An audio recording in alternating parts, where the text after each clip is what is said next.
up, guys? The phenomenal AJ Styles, and you're watching BrettO Live. What is going on, guys? BrettO Live is back with another video, and today we have the week in review episode freaking 70. This is absolutely insane. Episode 70 we are on right now. How crazy is that? We have a lot to get through, so without further ado, I'm going to jump right in. Starting over here, WWE was hyping it up on their Instagram page that Mickie James was supposed to be making a return. It was kind of a boring return. She just showed up backstage, did a little backstage promo, and then Lana and Natalya interrupted, and then basically Mickie James just called out Natalya for being with Lana. So yeah, that was kind of boring, but hopefully they do something better with Mickie James. And looks like she's going to be a face in her run in here in 2020, so that should be pretty decent. Moving over here, it was actually Liv Morgan versus Payton Royce in a one-on-one match. Kind of a blow ending to this. It was kind of like just, oh boy, really? Come on. But yeah.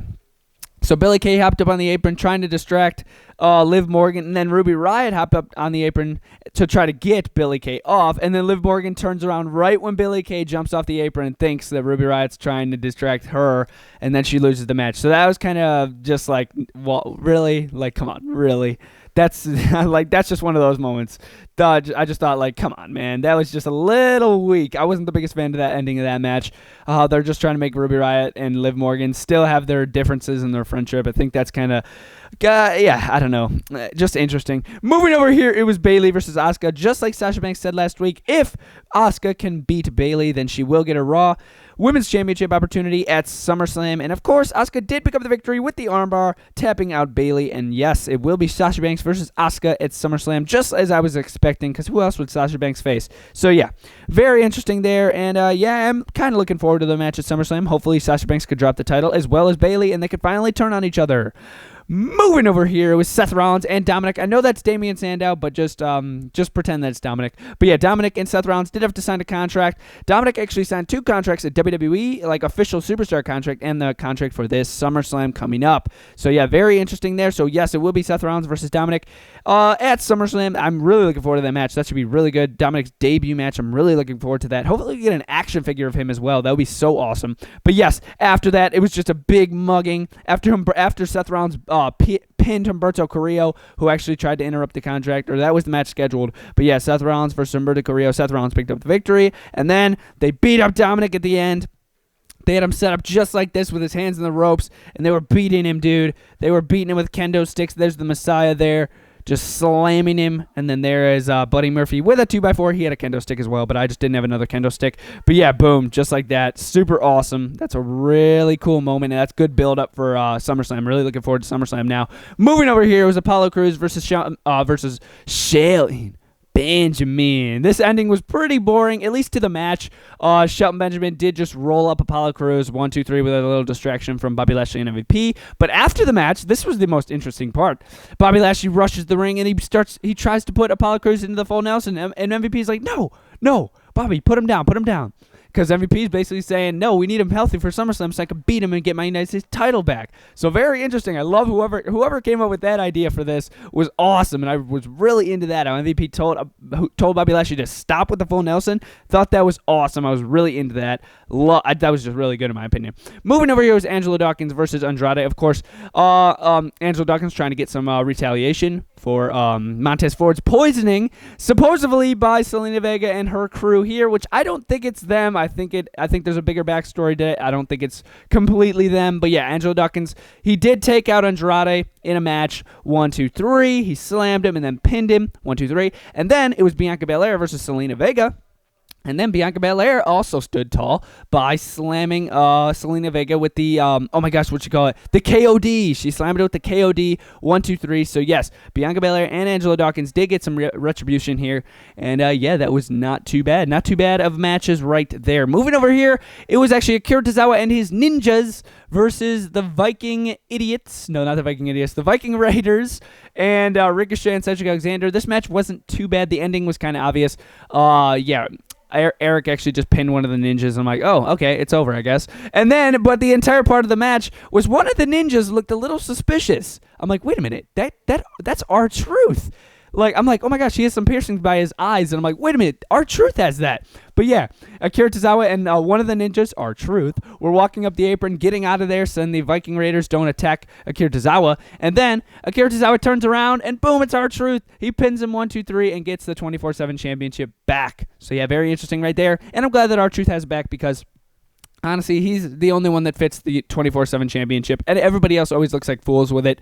I mean, R-Truth looks like a fool, but not, he needs the 24/7 championship for his character, if you guys know what I mean. Moving over here, it was actually Kevin Owens versus Randy Orton in the main event, and this match was really freaking good. I was really looking forward to this match the entire show, main event of the show, very cool. At the end, Kevin Owens was about to hit a stunner, but then Randy Orton turned it around and hit an RKO. I really hope we get this match again in the future, just like a more even match, of course, because Randy Orton is dominating right now. There's no way he's going to lose. But I really hope we get this match in the future again. But yeah, that was a really good match. And then after the match, Ric Flair actually came in, started talking to Randy Orton, saying, I just really like you, Randy Orton. I mean, you're just doing really good. You're going to beat my record one day. And Randy Orton turns on Ric Flair. He turns on him. He low blows him and then punt kicks him. What the heck? I knew this was coming because, of course, Randy Orton is the legend killer. It doesn't matter who you are. You could be his friend. You could be anything. Never trust Randy Orton. He punt kicked Ric Flair, and then he took him out. He got taken out of a stretcher. Drew McIntyre was trying to help out Ric Flair, but I wouldn't help out Ric Flair. He was dumb enough to align himself with Randy Orton. Randy Orton is dangerous, man. You never align yourself with Randy Orton. But yeah, that was very interesting. I was really into that. And then also, of course, we did have some Raw Underground stuff going on over here. Shayna Baszler took over Raw Underground by beating up a ton of women. Oh my gosh, what's his name? Cabo or something. He dominated one of the guys by literally this is one of the most disgusting low blows I've ever seen. He was like literally grabbing. Yeah, I'm not gonna go into further detail, but that was just like why? Like why? This guy's down. He's massive already. Why have him do a low blow? But yeah, he beat one of the guys, and then also Riddick Moss, the guy that was formerly with Mojo Rawley at a point, I think. He dominated as well. But yeah, Raw Underground's not too bad. It's definitely explaining itself more and more week to week, so I'm very into that. And yeah, it wasn't too bad that one. And then of course, Retribution, they did show up, and then they sent a cinder block through a window of the Performance Center. I think it was the same window that the Viking Prophets actually destroyed. And also, they flipped over a car and they were beating the crap out of it. So, yeah, I don't know how I feel about Retribution still. I think it's kind of... I mean, it's cool. I'm interested to see who they are. I think they're just random people, to be honest, like that we've never seen before. I don't think it's like a return or anybody that we know. I think it's just random people that we've never seen it before. But yeah, they were destroying cars, and then they sent a cinder block. Again, the same window that the Viking Prophets destroyed, right through that window. But yes, guys, that was Monday Night Raw. It wasn't a half bad show. If I were to rate at the end, I'd get a solid 8 out of 10. I thought it was a pretty freaking decent show. And now we're gonna jump into SmackDown. Moving into SmackDown here on Friday. Wasn't a half bad show at all. I thought it was actually really good, just similar to Monday Night Raw. I just thought it was really good and really nice, well put together show. So without further ado, we are going to jump right in. Moving over here was the Battle Royal to determine who was going to face Bayley at Summerslam for the SmackDown Women's Championship.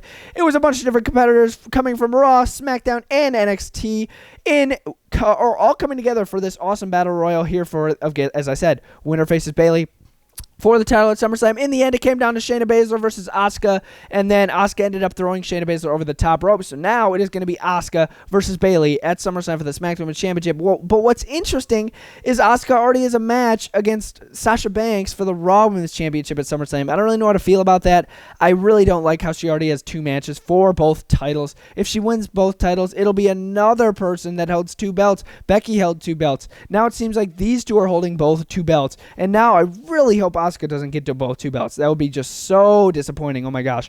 But yeah, that's basically what went down there. Moving over here, it was actually John Morrison versus Biggie. In the beginning of the show, this match actually did not happen. Made their presence felt because they interfered on this match. I'm like, oh, we're going to see Biggie versus John Morrison. Not a half bad match. I was really looking forward to it, and then Retribution interferes. I'm like, oh, man, we're not going to get this match. But then later in the show, Biggie versus Braun Strowman, Biggie versus John Morrison, we did get it again, and then in the end, Biggie actually did pick up the victory with a very interesting submission similar to this. He held the leg down and injured the leg of John Morrison in order to get him to tap out. So that wasn't too bad. Yeah, I honestly think they could have done a little more with that match. There was a bunch of different interferences more with Retribution during that one, and then a bunch of different superstars tried to come out. And then during this match, Retribution attacked people backstage, referees. So, yeah, there was a bunch of different distractions during this match. But, yeah, in the end, it wasn't too bad. It was pretty good to see Biggie win that one. Moving over here was actually AJ Styles coming out with a professional, analytic guy. And he basically is going to base all of his Intercontinental Championship matches off analytics. So, basically, he brought out this big poster board. He had AJ Styles at the top and nobody else on the list because he is the only one that deserves the IC title. But then Jeff Hardy comes out. I'm like, oh, my God, it's going to be Jeff Hardy versus AJ Styles next. That is absolutely epic. So I'm super hyped for that. That's going to be next week. It's going to be Jeff Hardy versus AJ Styles for the Intercontinental Championship. But of course, during the promo, Jeff comes out, AJ Styles, both of them just basically saying how much respect they have for each other. But then in the end, AJ Styles basically just says, "You don't deserve no opportunity, Jeff." And then Jeff turns him around, hits him with the twist of fate, boom, and then gets out of there. I thought it was absolutely awesome. Moving over here, it was Gran Metalik versus Shinsuke Nakamura in one-on-one action. I'm like, okay, Shinsuke, Gran Metalik, not too bad. I guess I'm kind of looking forward to it. But in the end, Gran Metalik picked up the victory with a very interesting springboard. I was not expecting it at all, but yes, Gran Metalik did pick up the victory against Shinsuke Nakamura, and Kalisto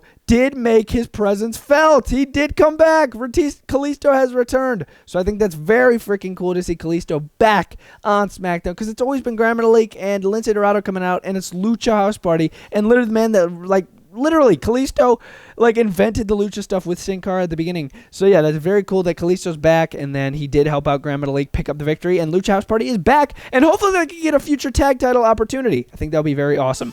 Moving over here is actually Sheamus versus, Shorty G. So, yeah, Sheamus, Shorty G in a one-on-one action. In the end, Sheamus actually did plant Shorty G with a bro kick to the face, and then after this match, actually, Matt Riddle met with Shorty G backstage, basically just saying how sorry he is for all, the King's ransom stuff, how he has a family, how he needs to provide, and all this crap. And then King Corbin attacks Matt Riddle from behind, and then all of that different stuff, bunch of random different stuff went on with that. But yes, Sheamus actually did pick up the victory over Shorty G. Moving over here was the best part of the entire show, the most interesting part. Braun Strowman shaved his head full. Yes, the mohawk / ponytail is fully gone out of Braun Strowman. So, yes, I guess this figure is kind of inaccurate now. But still, super cool to see how Braun Strowman is without any hair on his head, besides the beard, of course. But, yes, into the promo. Of course, it was supposed to be Braun Strowman going face-to-face with The Fiend, and it was sort of like that. So, basically, Braun starts talking. He's like, "I want The Fiend. Bring him out here." And then Alexa Bliss comes out, starts just trying to remind Braun Strowman of where he came from, about her and his, relationship that they have. And then Braun Strowman freaking picked up Alexa Bliss just like this. I'm like, Braun, what are you doing? He picks him up. He's like, "I want The Fiend." He's getting ready to throw Alexa Bliss out of the ring. And then, the lights start going out. And then Alexa Bliss, he throws Alexa Bliss in the air. And then the lights go out. And then Braun Strowman's gone. And then The Fiend is standing in the ring with Alexa Bliss. And I'm like, what? What just happened? So, basically, Braun Strowman just teleported, and then The Fiend's in the ring, and then Braun Strowman's face pops up on the Titantron. I just thought that was so interesting. Such a cool way to end the show. That was my favorite part. But, yes, guys, that has been SmackDown and Raw in the substyle. If I were to rate SmackDown this week, I would give SmackDown a solid 8. No, I give it a 7. 7 out of 10. With this all Retribution crap, I'm honestly not the biggest fan of Retribution. I think I don't know about it, to be honest with you. But yeah, so they're going to get a 7 out of 10 from me over SmackDown. I thought Raw was the better show this week. But yes, guys, let me know your thoughts down in the comments below, and see you guys next time. BrettO Live out.